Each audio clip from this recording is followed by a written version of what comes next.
what we experienced today, we got to the street, they call it GB Street, and we exited the vehicle. There's tons of traffic through there, all sorts of things, all these shops everywhere. It's really something where if you didn't know that trafficking took place there, you could walk up and down that street, drive down that street, you'd have no idea. And what we experienced, we got out of the vehicle, we're walking, and you're going past all these shops, they're regular businesses, right? But we were informed that every single one of these businesses has a number, and the number goes down the whole street, and each number represents where the trafficking is taking place, like a trafficking business. And that number went from 1 all the way to 75 on that street. We ended up going mostly down the street all the way to 64. Along the way, there's women outside these small staircases going up into the buildings. Very narrow, dark. You can't see in more than a few feet until you get in there. Very steep staircases as you're going up. And they're just outside, from what we understand, these are women that had been trafficked for a long time, that have been in that lifestyle and they haven't left. And over time, they use them eventually to end up trying to get business to come in, just people coming in off the street. And so we're walking down, passing multiple places where this is taking place. Then we get to the one where we're going to go in, and we're going to go in and meet some of the ladies. We're going to go into one of these brothels. Immediately you're going in, it's a dark staircase, like I said, very narrow. You're walking up in there, and it's almost like a maze when you get in there, because this one staircase will go up. Next thing you know, it branches off into a room. There's another staircase that goes up to the left. That staircase turns and goes back right. So there's so many like small little compartments as you're going up into this building. And something I immediately started noticing was, as we're getting up to where they have the ladies, and he's telling us the higher you go up, they hold more ladies towards the top, more women towards the top. And usually the younger ones that have been recently taken there or trafficked are at the very top. We got to interact with some of the people who had been there already for a while. So we go up, we sit down, and there was about, I'd say 5 to 6 women that we met at the first place, and very actually friendly here. But also you could see like all these women had been through a lot. You could see it in their eyes. You could see it in their behavior, their demeanor. We got to ask them multiple different questions. But as we were asking questions, I was observing around the room with different things that are happening. Literally, as we're having this conversation with these women, in the background, these younger men come up into this room right behind there. Door opens up, lady goes in, young man goes in, right? A fight actually starts taking place, argument. There was also some men that were watching us, making sure what's going on with our conversation. That it seemed very much like this is somebody, maybe a handler, manager, pimp of this place. Continuing to look around, there's all these small little rooms. And when I say small rooms, I don't mean with a doorway. I mean like literally with a hatch, maybe 3 feet tall, 3 feet wide. Multiple doors around the place, locks, bolts. The doors made out of metal, not wood, not anything like that. So that, to me, it seemed like if they wanted to, you could be thrown in there and they could put a lock on there and you're not getting out.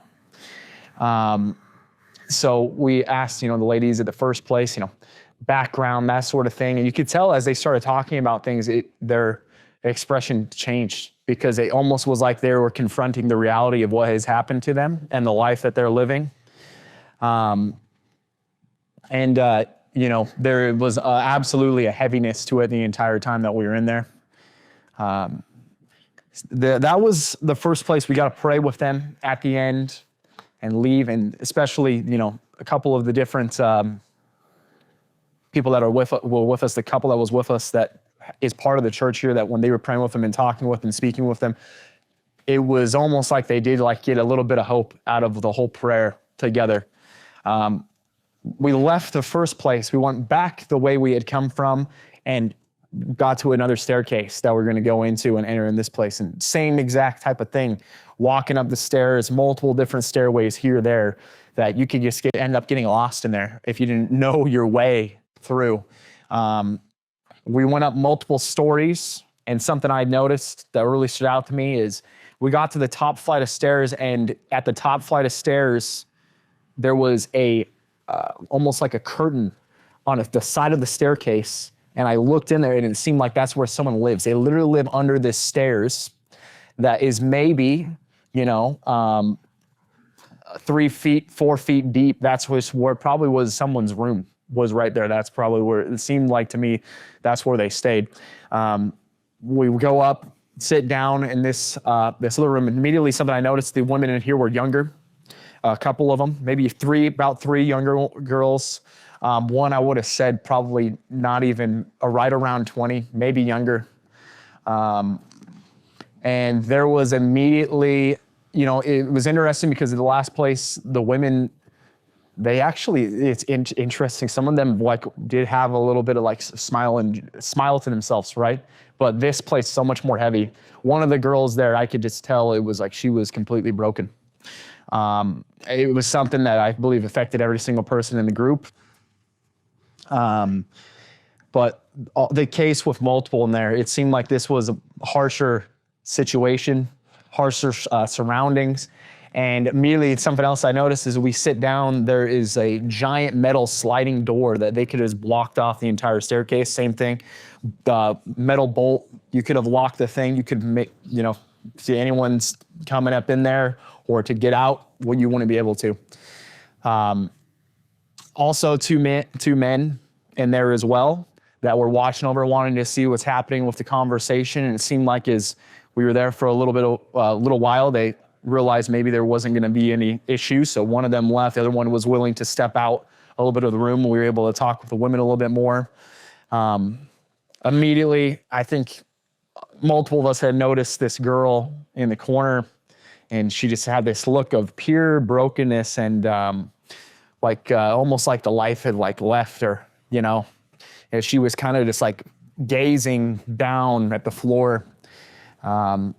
We were curious to how long she had been there, and she ends up saying, I believe it was that she had been there for 8 years. And we asked her how she got there, and she said that she was sold into it. So someone in her family had sold her into that situation, and that's what she's been living in for 8 years. So you could understand why she has that look on her face when you hear that. The other woman that was sitting right next to her, she seemed like she was probably a little older than her, but she still seemed like she was probably young. It seemed like she had been there for a while. And she detailed to us that her son had some sort of brain injury. I believe like a hemorrhage or some sort, and he needed medication. The medication costs somewhere around $150 a month, and that she has been trying to earn money so that her son can get this medication so that he can be all right. And she says that she's not able to do that. She's in this situation. On top of that, she has a child that's going through this. And so that second place, it was just, there was such a heaviness to it. One of the girls was limping. She was also pretty young. She seemed like she was maybe maybe early 20s.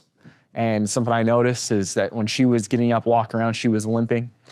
So for whatever reason, that could have been.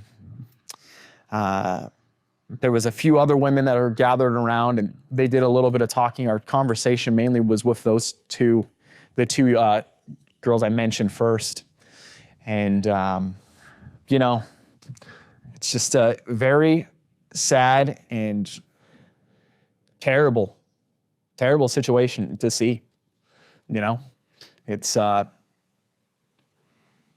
literally something like hell on earth is the only way I could describe it. And yeah, you could tell everybody in the group felt it. Everyone in there, you're trying to have a conversation, not let it affect you to the point where it's going to affect what's going on with what we're trying to learn, what we're trying to do there, so that we can explain this to people. But it was just it's such a dark and deep heaviness